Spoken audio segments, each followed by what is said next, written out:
It's almost midnight, Watchers. Are you ready to join the Midnight Watchers to talk about their favorite strange and scary movies? All right, welcome. This is the Midnight Watchers, and I'm Koji, I'm Quentin. And I'm Jennifer. and we are episode number 9. How's everyone doing? Good. I'm in a new office, so actually my old office at home, so I have my birds flying around. So hope you don't mind. I love it. I want to meet them. The incestuous birds. And I'm exhausted. I went on this super long hike by myself without my family, which was nice. And it was 9 miles uphill. Where did you go? This place called Inspiration Point is my favorite hike in the San Gabriel Mountains. And it's just like, Wow. It's an exhausting hike. I left at like 5 o'clock in the morning. And I thought I was going to be the only one on the trail. And it was like, the parking lot was packed at 5 o'clock in the morning. It was crazy. And then coming down, there's like an easy part of the trail that people usually hike in. And it was like Disneyland. I mean, it was like lines and lines of people coming up. And I was just like, this is crazy. You guys are like, and so basically I had my mask on all the way down because there's so many people coming up the mountain when I was coming down, because I finished at like 9 or something, but it was crazy. But I'm exhausted. So if I don't talk as much, that's the reason why. But let's get into this movie. This is a really interesting movie. I'll give a little bit of background. I did actually research on some of the background on this because I was kind of curious about it. So in the realm of the senses, it's about a former prostitute, Eiko Matsuda, now working as a servant, begins a torrid affair with her married employer, Tatsuya Fuji. It was originally released in America on April 1st, 1977. The director was Nagisa Oshima, who also wrote the screenplay. It was in Japanese and French.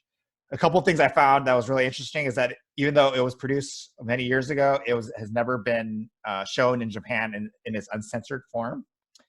And it's based on a real incident of a woman named Sada Abe, who killed her lover during the act of love itself and had his penis at the end, just like the movie. One of the really interesting facts about this movie is this was real sex. All the scenes were real sex. It wasn't fake sex. So that's that. And then the other thing that I thought was really interesting fact was that it was ranked 637 out of the 1,000 films that you need to see before you die. And give context, it was right under Rocky. So I thought that was really interesting. But Jennifer, why don't we start with Jennifer? Well, Jennifer, why don't you tell us what you thought of this movie? First of all, I have to thank you guys and fellow Midnight Watcher Quentin for recommending this, because I'd never heard of it. And it's totally a type of movie I'd like. I had no idea what I was in for. When I first started watching, I was trying to figure out, what is this category? Is it considered erotic film? Is it considered softcore porn? So I also was trying to do the Googling, and that Criterion Channel website did have some good info on the movie. I loved it. So actually, one of my favorites we've watched this whole podcast so far. Yeah, just want to add a little bit of biographical information. Actually co-financed by a French company called Argos Film. And it's a French-Japanese co-production, and that could explain why it's incredibly erotic. And you could, I guess, like the French always don't have censorship. So I think if a native Japanese producer had produced it, even though it's directed by a Japanese director, it wouldn't be that explicit. And the context of the movie is I saw that actually when I was out of college, maybe in grad school. Actually, maybe like around 18, 19, I came to LA, and I saw it on VHS. And at first I saw I didn't quite like it. For some reason, it's just a lot of sex, and but it's very different. I remember it's a very different film than I've seen. Obviously, we've all seen a lot of porn, but it's really not pornography. It's kind of like art film, but has kind of like sexual sequences in it. I'm not sure if all the sex are real, because again, like, The Last Tango in Paris with Marlon Brando. Marlon Brando was actually, they claim that they shot real sex also, but I don't think that's real. And I'm sure there's a level of fake sex. I mean, it's impossible to shoot real sex all the time unless you're making a porn film. And even if a porn film is very difficult, I remember because you need a fluffer. So I don't think it's possible to shoot, everything is real. I mean, I could say some of the insertions would be real, but I think that one of the things I did find out was that it was one of the reasons they had a hard time finding actors was that they didn't want their penis and they didn't want to have sex with all these women.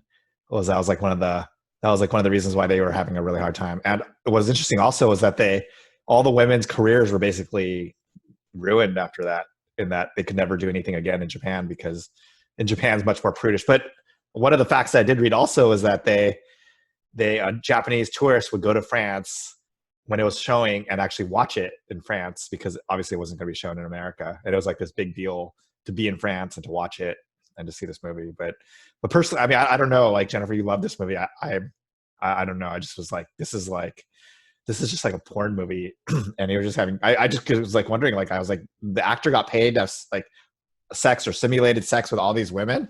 That was interesting. And the only one that I was kind of worried about was his, that grandma woman, a 69-year-old woman. That was like a lot. I was like,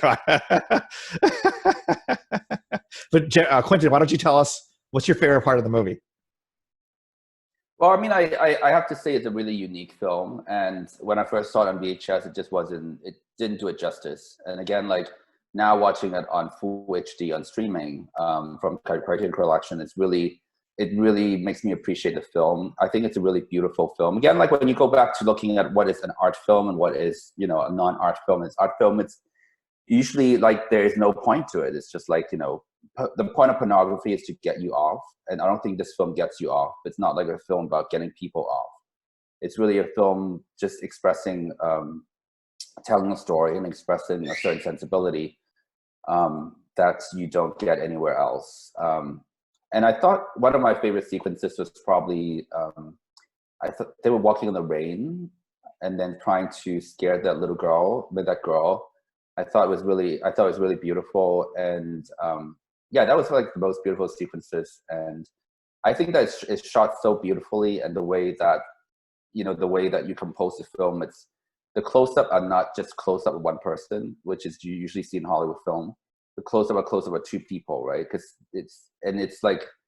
that's often, it's just such an intimate film. And horror film is all about coverage, right? And this is kind of like a master.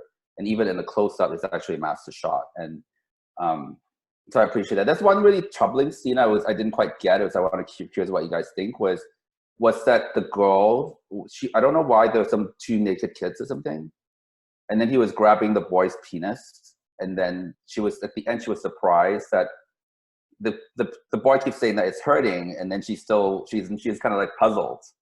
So I'm not sure what that scene was about and who are those kids. What do you think? Yeah, that scene particularly disturbed me personally. I had no idea what was going on, and it was really. I mean, I should just mention two things real quick before we get to Jennifer's thoughts on that. One is that I saw it on Amazon Prime as a rental. I think I paid like $3.99 for it. But the second thing was, for me, it was distracting because I kept the translation and what was being said were like not totally jiving a lot of times for me. Like my understanding of what they were saying was different than what was being read. So I was having a hard time sometimes getting caught up in it. But yeah, that scene, I had no idea what was going on other than like, I think she was trying to torment the kids. But Jennifer, why don't you tell us what you thought of that scene and what your favorite part of the movie was? Well, you touched on something I wanted to ask you, because I couldn't remember how is your Japanese? Like, are you fluent so that, when you're watching the movie, I was curious because some of the words they were using and things they were describing, even the title, In the Realm of the Senses, it's a really beautiful title, actually. And so I was wondering how the translation was. I wanted to ask you that before I get into the other stuff. The translations were funny to me. A lot of the words they were using were like, I didn't think like, that's why I kept like that. I was getting confused because the words they were using wasn't my understanding that when I was reading it on the screen too. Because I understand well enough to be able to watch a movie. But also, to be fair, though, this is a period piece. So my Japanese is like not from 1930s or 1920s or whatever it was. So it's a little bit, it would be a little bit different, but it was weird. I didn't think the translations were totally 100% accurate all the time. But I would trust the translations because it's Criterion Collection. And obviously, it's the movie was made in the 70s and set in actually pre-Second World War, 1936 or something. And I think really that was interesting was that And actually, there's another scene I really like was that he, I guess it was just right before he saw the soldiers. He kind of walked out, and did he go eat something at a noodle stand? But not really. I mean, I think he saw Japanese soldiers at one point. Yeah, so I thought that was a really cool scene, great shot and great scene, because suddenly you are in this, the most of the movie you're in this really personal space, and then it sort of like ties it into this larger historical moment of like, Japanese basically, crewing up to try to conquer the world, right? And so there's this kind of juxtaposition between something very private, like having sex, to, a bigger kind of like, a war kind of thing. And I think that scene always stayed in my mind, even when I saw it when I was really young. It sort of like just makes the film much more intimate, and you kind of understand why Sada. I mean, basically the whole idea is you're trying to why is her name Sada, right? Why Sada did what she did was because their relationship was so intimate and powerful that she basically cut off the phallus, And it's also a very phallic movie, just to put it that way. It's not a feminist movie. I mean, you see some vaginas, but it's definitely a strong emphasis on the penis, the phallus, So it's a very phallocentric movie. Jennifer, why don't you tell us your favorite part of the movie? Favorite part. Well, first off, I really liked the connection, like the passion between them, because I actually believed the relationship. I did not feel like it was salacious or sensationalizing, all the graphic simulated and non-simulated sex scenes. So I loved the relationship, and I really felt the love. So that was my favorite part, because I was like, how the director mastered that fine balance of, this is a movie about love, intense love, and yet he was able to sort of turn people on and titillate them with all the graphic, envelope pushing sex scenes. I mean, lots of weird sex stuff too. I was like, I wrote it down 'cause it's weird, but remember that she cuts his pubes off and she swallows his pubes, which is really uncomfortable. And then this is just for the listeners that hopefully you guys will get to watch. Actually, I don't know. Do we do spoilers in this podcast? I'm like, I want to tell you. Spoilers. I mean, I'm still curious about those boys. I mean, those kids. Where are these? Where were these kids from? Why are they harassing them? Oh yeah, that was kind of. That's a good point. Yeah, we were going to talk about. I don't know what those kids think that kid thing was. It was disturbing. I mean, it was child sexual abuse. But then what I was thinking is, was he just trying to foreshadow why she cuts off his penis and kills him at the end? Because you have to be there's got to be something wrong with you to do what she did at the end. So that's why he put that in earlier. That's the only thing I could think of. I mean, I don't think there's anything wrong, because I don't think he killed her, and he's already dead. He just really feels attached to him, right? And there was a conversation earlier wasn't there a conversation earlier about that he wanted him inside her all the time, and he would have it as a detached body part. And it's kind of like a very extreme form of fetishism, I guess. Well, to be fair, it is a crime that you mutilate the body after death is still a crime. So it's two crimes that she committed ultimately. But one thing I'm going to disagree with Jennifer is that, like, to me, this wasn't love. This was just something other than love. It was this intensity that people have, and one of the things I've done a lot of reading about is like that sometimes there are people who are super attracted to each other, that there's like this pheromone thing that we don't really know about, that they just want each other. There's this physicalness. There's this like they just need each other, but it's really it's like a drug for both of them, where it's really, really unhealthy. And a lot of times it ends in it doesn't end with people killing each other a lot of times, but it usually doesn't end well. And so to me, that's what I really liked about this story, was it really encapsulated that feeling of being with somebody that was like, that you couldn't, like, that you needed to see, but it was terrible. Like, it was not great for you, not a great person for you. This is not going to be like I never thought at any point that they're going to have like a 40-year marriage, because like they just couldn't keep up doing what they were doing, and thinking about my life and people I know, but like, the woman that I was with, like, that was like that was terrible. It's just not, we didn't have that kind of sex and that kind of crazy sex, but we did have that intensity and that passion, and that really drove me. But my favorite part of the movie the most interesting part was with the geishas and all the kind of the geisha scenes, because it was such an interesting juxtaposition about where these people were in society, because it wasn't, like by 1930s Japan, it wasn't very like Japan like that. They were very like Western. And so, they're all wearing kimonos all the time, and they're very formal Japanese still. So I thought that was really interesting, that they were still like, that these people were still very much in like the pre-Meiji, like westernized Japan world. And that was really interesting. And the geishas were super sexual, which was also interesting, because generally, like, they were not as, I mean, I'm not an expert in geishas, but my understanding of geishas was never that they were as sexual as, like, when they raped that young girl who like that was it a rape? By the way, we always have to have a rape apparently in each of these movies. I'm just going to put that out there. Apparently, in every movie we see, there's a rape. Has there really? Is where that was the young girl? Where did they rape the young girl? Isn't it when they're when the main couple is having sex? Aren't they having an orgy in the other side of the room? Right? They start just molesting one of the girls. Yeah, the young girl. Yeah, who's like shy and didn't want to watch them having sex. And then they like pull her shirt off and they're like fingering her and they put like something in her vagina. It was a lot. That was a lot.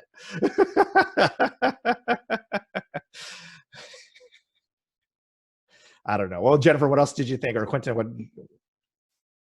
Well, I wanted to ask if you guys had ever heard of or watched Gaspar Noé's 3D art porn, Love. Is it Irreversible? No, because I was thinking Gaspar Noé also did is it Irreversible? Well, that one is pretty a strong rape film. It's sort of like, actually it's a very brilliant film, because the whole movie was told backwards. Yeah, it was all the way rewind back to the rape, and then that's right. Well, I think cinema is a place to explore these things, and that's why we make films, right? I mean, why are we making films that are just like, happy people and do the normal things, right? And that, I mean, cinema is a space for us to explore this without, becoming a serial killer or becoming a rapist.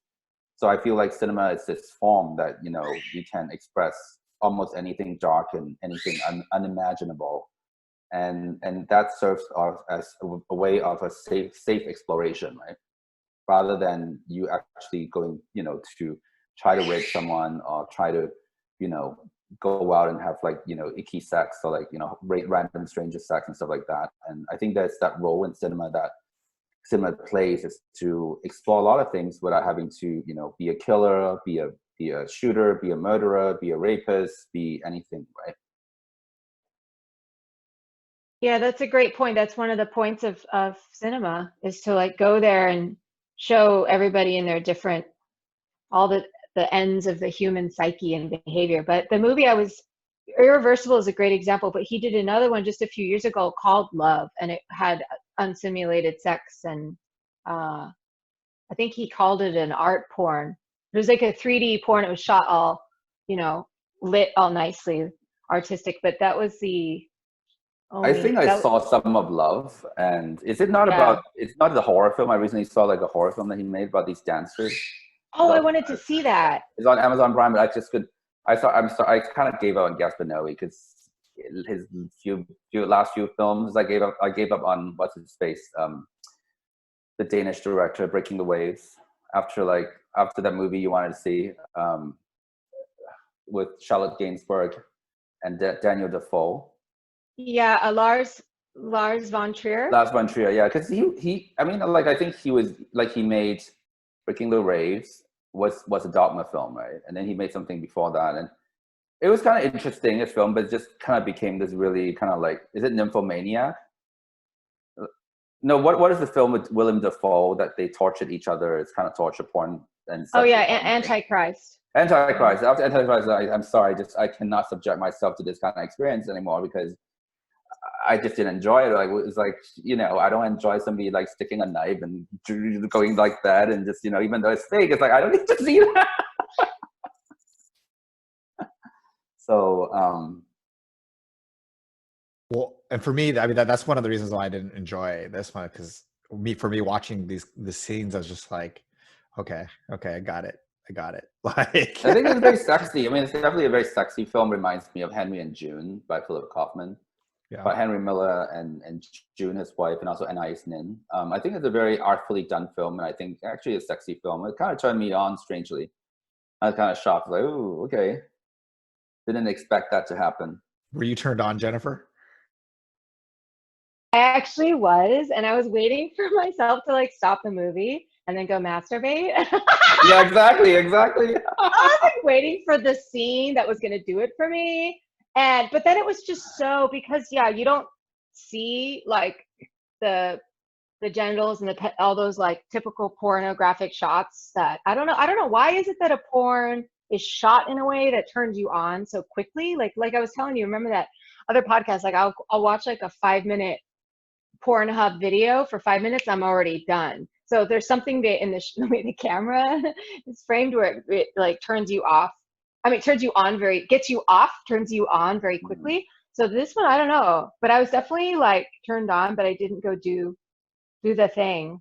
I mean, it's kind of like the whole idea of like art versus porn and commercials, right? I mean, the commercials, no matter how, I mean, like an commercial ad, no matter how artful it's made, it's always making you buy something. And a porn is, no matter how artful it's made, is always trying to get you to turn you on, try to get you off, right? But an art piece it's in itself. I mean, the point of it is in itself. It doesn't point elsewhere outside the art. It points to itself. Like, this is a piece of art. It doesn't matter how you react to it, right? And that's the distinction between art and porn, and art versus porn and commercials. And that's actually it's in this book called Ways of Seeing by Thomas Berger, I believe.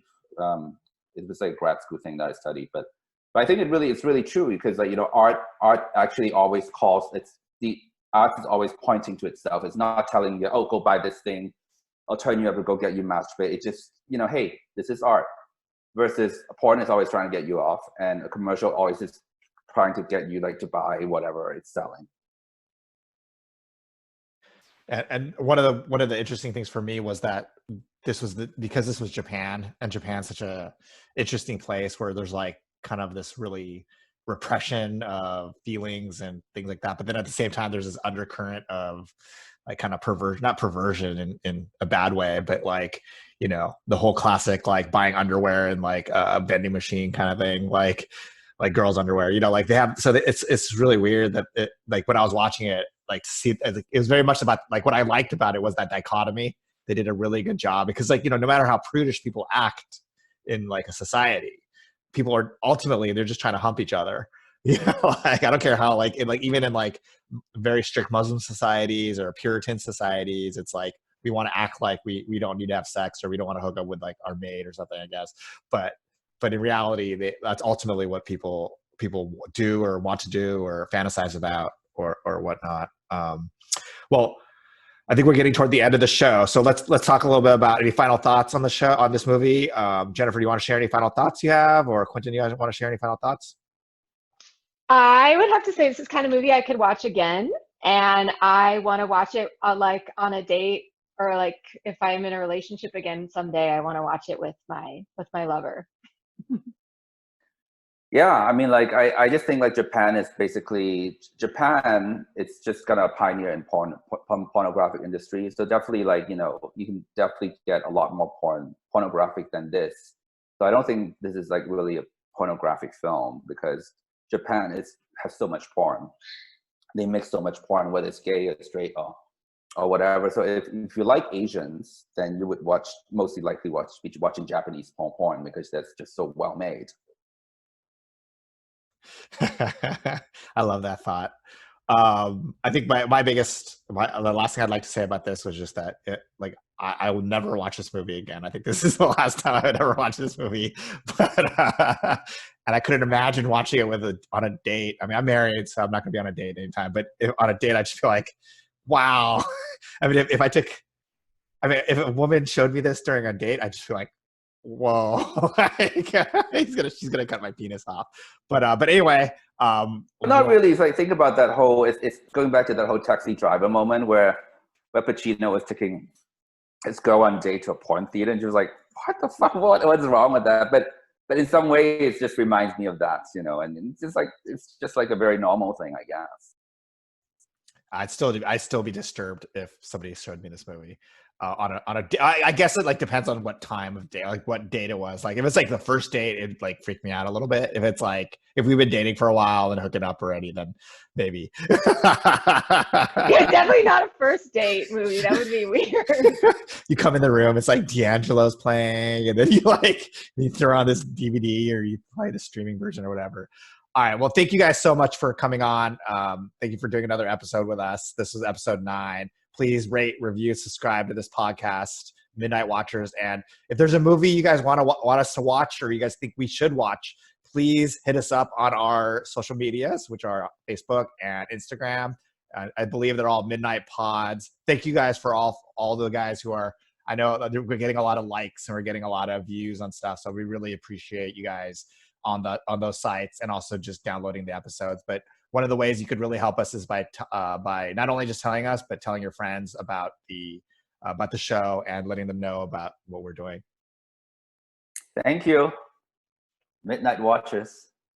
Yeah, keep reviewing, guys. Shout out to the Professor Dope Boy and a Sassy Person for reviewing our show on iTunes or Apple Podcasts.